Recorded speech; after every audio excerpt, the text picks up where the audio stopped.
Nous voilà maintenant sur la plateforme de trading, à savoir TradingView sur le Forex sur une base 1 heure, ce qui veut dire que chaque bougie représente 1 heure de cotation et on va utiliser cette stratégie sur du H1, donc sur cette unité de temps. La première chose à faire, c'est de mettre les deux indicateurs. Donc je vais directement ici dans la rubrique indicateurs, ok, en haut à gauche de la plateforme, et je vais directement, tout simplement, choisir l'indicateur EMA. Donc EMA pour moyenne mobile exponentielle. Je clique ici et je ferme. Je reclique sur l'indicateur et je vais mettre ici l'indicateur Williams %R pour le trouver et je l'ai juste ici. Je ferme et ensuite je vais pouvoir m'occuper des réglages, en l'occurrence des indicateurs. Donc ici, juste à gauche, j'ai un petit élément de configuration. Je clique dessus. Je vais dans paramètres d'entrée et c'est une moyenne mobile, non pas en 9 périodes que j'ai de base sur TradingView, mais bien une 100 périodes. Donc j'écris 100. Sur les autres plateformes, c'est écrit période, hein, pas comme sur TradingView où vous trouvez ici longueur. Donc ne paniquez pas. Ensuite, au niveau du style, je vais cliquer ici et je vais la mettre en plus épais. Vous pouvez changer la couleur si vous le souhaitez, peu importe. Ensuite, je vais retourner dans l'indicateur Williams %R, dans configuration, et comme sur le RSI, vu que c'est très ressemblant, TradingView nous met une moyenne mobile sur le RSI, et c'est exactement la même chose ici. Nous, on va la supprimer, comme sur le RSI d'ailleurs. Et après, on peut directement fermer les réglages. Alors, ce qui est intéressant de comprendre avec cet indicateur, c'est que c'est très ressemblant au RSI. Pourquoi? Parce que en fait, ici, c'est les zones de surachat au-dessus de 20, c'est-à-dire qu'on a un marché qui est considéré comme cher et très régulièrement, on est en surachat. De la même manière, très régulièrement, on est en survente, à savoir en dessous des 80, ok? Et si on compare justement cet indicateur avec le RSI, donc je vais mettre ici RSI, je le laisse de base, vous voyez on a encore une fois cette moyenne mobile qui n'est franchement pas utile de mon point de vue pour les différentes stratégies que je vais utiliser. On voit ici que donc c'est assez similaire, hein, si on prend encore une fois les deux côte à côte, à la différence que le RSI est en zone de survente et de surachat de manière beaucoup moins fréquente, c'est beaucoup plus rare. C'est-à-dire que ici on est en surachat, surachat, surachat, surachat, et ici sur toute cette partie-là, on n'en a aucun cas des surventes, alors qu'on en a à multiples reprises sur l'indicateur Williams %R, ce qui veut simplement dire que cet indicateur, encore une fois, est beaucoup plus agressif et il va donner beaucoup plus de signaux. Pas forcément une bonne chose, il faut encore une fois filtrer. Donc je vais supprimer ici l'ensemble des dessins et je vais vous montrer comment ça fonctionne. Alors la première chose à faire, c'est de trader dans le sens de la moyenne mobile exponentielle sans période. Même si on peut regarder le MTF, c'est-à-dire une tendance de fond beaucoup plus puissante. Ici, l'idée c'est d'être rapide dans cette vidéo. Alors, ça veut dire que lorsqu'on est au-dessus de la EMA sans période, on va plutôt chercher à acheter le marché. Lorsqu'on est en dessous, on va chercher à vendre. Lorsqu'on est au-dessus, on va chercher à acheter. Tout simplement parce qu'on est sur le Forex, structure range, on peut à la fois acheter et vendre. Ce qui n'est pas le cas sur les indices où on achète uniquement.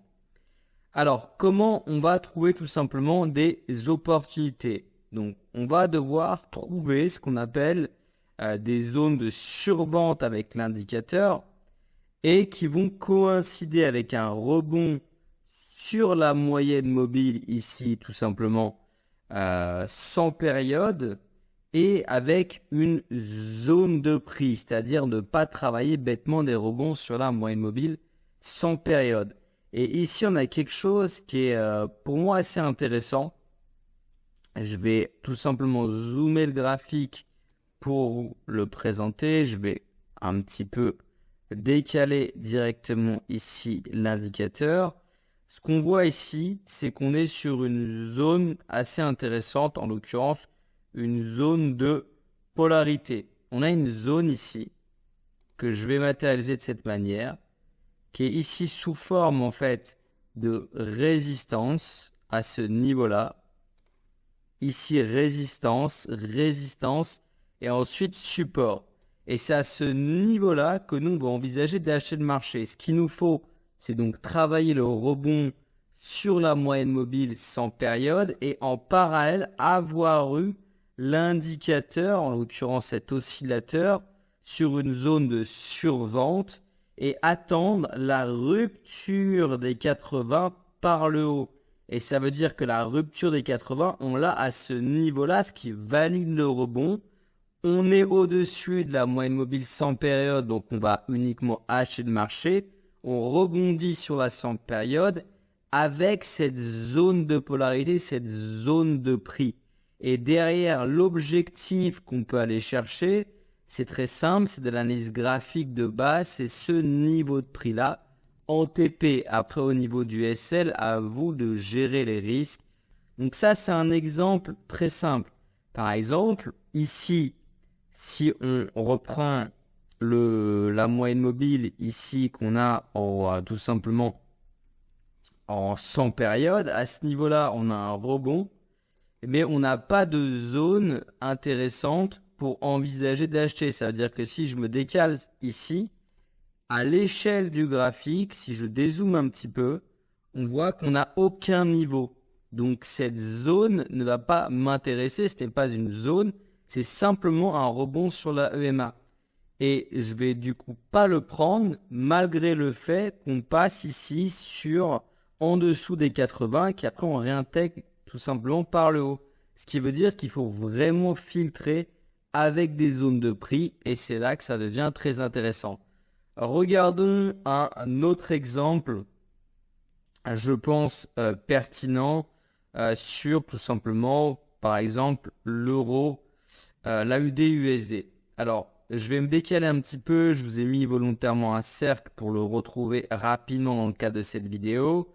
De la même manière ici, lorsqu'on est en dessous de la EMA de 100 périodes, on va plutôt, on va chercher à vendre le marché.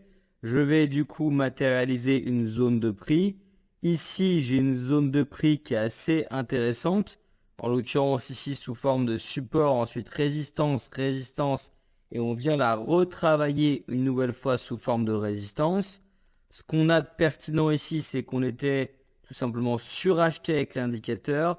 On a réintégré par le bas. Même si on ne le prend pas à ce niveau-là et qu'on prend le suivant qui est plus ou moins sur la même zone, on passe au-dessus et on repart en fait vers le bas. Donc on peut travailler la zone de surachat avec cet indicateur, couplé à une zone, couplé à un rebond chirurgical sur une EMA sans période, dans le sens de la tendance de préférence, le contexte, le calendrier économique, ce dont je parle assez régulièrement. On peut regarder un autre exemple que je vous ai également trouvé à ce niveau-là.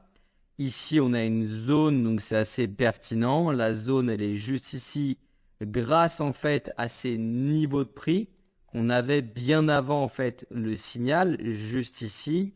Ici, sous forme de support, et on va la retravailler sous forme de support avec un marché qui passe en dessous des 80, qui réintègre, donc potentiellement signal, qui plus est avec un rebond parfait sur la EMA, tout simplement sans période. Et on va chercher comme objectif le dernier plus haut et après, vous pouvez utiliser les ratios que vous voulez selon votre pourcentage de trade gagnant. Je vous invite à backtester et à de privilégier des horaires intéressants pour le trading et surveiller vraiment les spreads si vous êtes amené à tenir la position sur plusieurs jours, car je vous le rappelle, ici on est sur du 1 heure, donc vous pouvez potentiellement garder le trade 2, 3, 4 jours et si les spreads gonflent, ça peut être dangereux.